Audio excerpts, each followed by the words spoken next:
Welcome to bird media. నేను మీ పవన్ కృష్ణమూర్తి.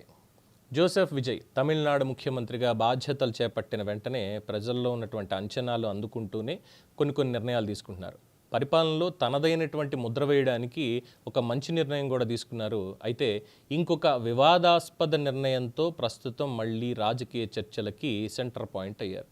తన వ్యక్తిగత జ్యోతిష్కుడిని ముఖ్యమంత్రి కార్యాలయంలో ఎవరు జోసెఫ్ సి విజయ్ తన వ్యక్తిగత జ్యోతిష్కుడిని ముఖ్యమంత్రి కార్యాలయంలో కీలకమైన ప్రత్యేక అధికారి ఆఫీసర్ ఓఎస్డీగా ఆన్ స్పెషల్ డ్యూటీ నియమించారు అనేది ప్రస్తుతం తమిళ రాజకీయాల్లో హాట్ టాపిక్.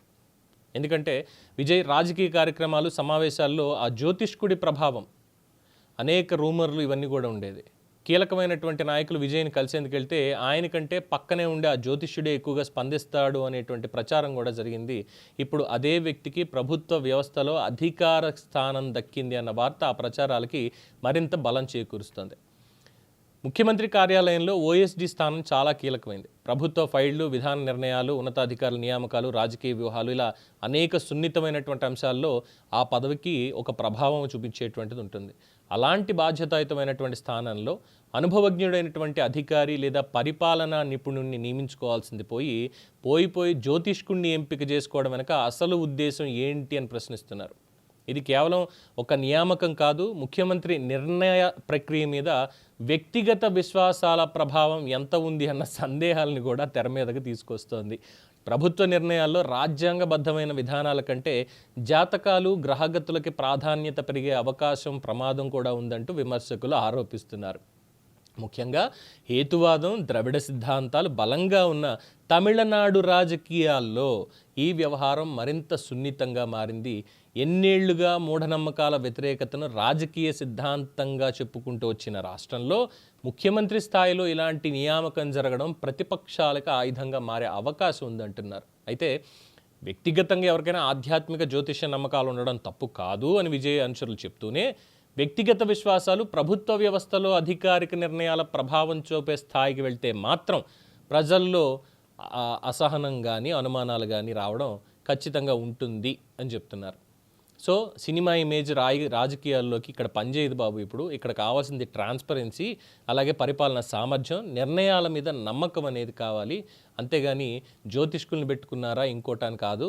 ఇప్పుడు విజయ్ ఎదుర్కొంటున్న అసలు పరీక్ష పరిపాలన ఎలా ఉంటుంది, ప్రజలు ఆశలు నెరవేర్చే పాలకుడిగానా, లేదంటే వ్యక్తిగత సెంటిమెంట్లతో ఆ ప్రభావంలో నడిచే నాయకుడిగా మిగిలిపోతారా అని ప్రస్తుతం తమిళ రాజకీయాల్లో చర్చ వేడెక్కుతోంది. అయితే ముక్తాయింపులో అసలు మసాలా ఏంటంటే, జోసెఫ్ విజయ్ చంద్రశేఖర్ నేను క్రిస్టియన్ని అని చెప్పుకున్నాడు.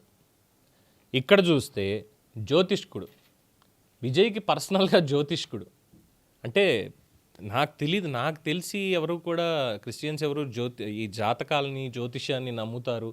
వాళ్ళకంటూ స్పెషల్గా ఈ పంచాంగం, గ్రహగతులు ఇవి ఉంటాయని చెప్పి నేను ఎక్కడా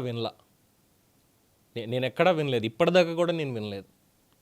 వీటితో అసలు మాకు సంబంధం లేదనే మాట్లాడతారు తప్ప ఎవరు కూడా ఫలానా పంతులు గారి దగ్గరికి వెళ్ళి, లేదంటే జ్యోతిష్కుడి దగ్గరికి వెళ్ళి, అయ్యా నా జాతకం ఎలా ఉంది, లేదంటే నా పెళ్ళికి, లేదంటే నా కార్యక్రమానికి నాకు వీటికి ఏమైనా పెట్టండి, ఎక్కడ నేను విన్నది కూడా లేదు. మరి అలాంటిది విజయ్ జోసెఫ్ చంద్రశేఖర్ జ్యోతిష్కుడిని ఓఎస్డీగా పెట్టుకోవడం అనేది ఇది నవ్వు తెప్పించేటువంటి అంశంగానే ఉంది పర్సనల్గా చెప్పాలంటే. పాలనలో అక్కడికి వెళ్ళిన తర్వాత ఇది ఉంటాయంటే తెలియదు. అయితే ఇవాళ ఇంకొక ఆసక్తికరమైనటువంటి విషయం ఏమిటంటే, విజయ్ ఇవాళ అసెంబ్లీ మొదటి సమావేశాలు కదా, ప్రమాణ స్వీకారాల తర్వాత మొదటి సమావేశం కదా, ఆ మొదటి సమావేశాల్లో చాలా చక్కగా బొట్టు పెట్టు కూర్చున్నారు. మరి అదేంటి అనేది కూడా నాకు తెలియదు. అంటే కొన్ని ఇవేమీ వివాదాస్పదం అయ్యేది కాదు, కానీ కాంట్రడిక్టింగ్గా ఉన్నటువంటిది. కాంట్రవర్సీ కాదు, కాంట్రడిక్టింగ్. మరి no comments from my side. మీ కామెంట్స్ మీరే చేయాలి. దీని మీద ఎందుకు ఇలాగా, ఏమిటిది అనేది మీరే చెప్పాలి. దీని మీద మీ అభిప్రాయం తెలియచేయండి. చూస్తూనే ఉండండి ది బర్డ్ మీడియా.